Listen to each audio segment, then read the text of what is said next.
In today's gaming news, Microsoft May Buy Minecraft, the Humble Indie Bundle 12 is here, and Destiny launches without a hitch, or much content.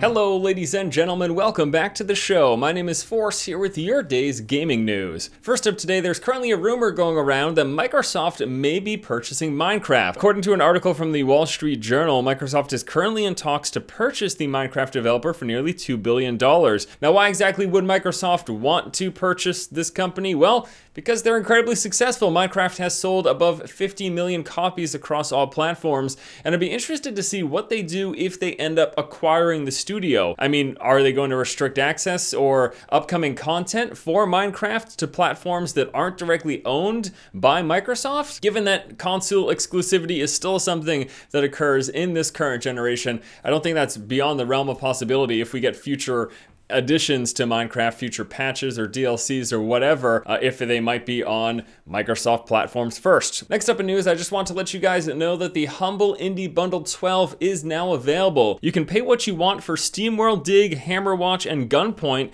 If you pay above the average, currently sitting at $8, you could get Papers, Please, Loof Trousers, and Gone Home. A $10 and above purchase gets you Prison Architect, and if you feel like splurging and spending above $65, you also get a t-shirt and a handful of other goodies. Now, as always with the Humble Bundle, it's important to realize that a portion of the proceeds goes directly to charity, and you get to decide how you want to split it between charity, the Humble Bundle itself, and the developer of the games. So, you know, be generous if you can. This is a boatload of really awesome games for very, very cheap. And last up in news today, I'm sure, well, yes, everyone knows Destiny has launched. I've been covering it on the channel. But what you may not have heard much news about is how fairly successful the launch was. And what I mean by that is a lot of times with these major online games, when they launch, there are a variety of issues plaguing many of the people trying to play. But Destiny launched pretty much without a hitch. I saw nearly no complaints. I'm sure there were some people who experienced maybe a little bit of a connectivity issue, but I managed to play for 9 hours straight without a single disconnect, without a single problem. And that's really pretty awesome, and it's just worth noting. Now, one thing that is worth noting as well, though, is that there is still the concern of a potential lack of content. After my first day, I got to level 12 out of a max level of 20, and then additional levels coming through that endgame gear grind. And I've also visited in full one of the planets plus the moon, and there's only supposed to be, I think, like 2 more planets that I'm going to have to visit. Now, apparently, a lot of the gameplay is going to be occurring once we get to level 20 and once we start that end game gear grind, but I still think a lot of people, you know, not being there yet, of course, I still think a lot of people are a bit concerned. The fact that I've done Earth and I've done the moon, I might be going back for some extra missions here and there later on, but I've explored a majority of the content that there is to see in those 2 locations after 9 hours of playtime. And while 9 hours is significant if you compare to like a single player campaign, this is supposed to be something hopefully that's a bit more. We'll have to see. Overall, again, I'm still enjoying the Destiny experience. Small concern in the back of my head,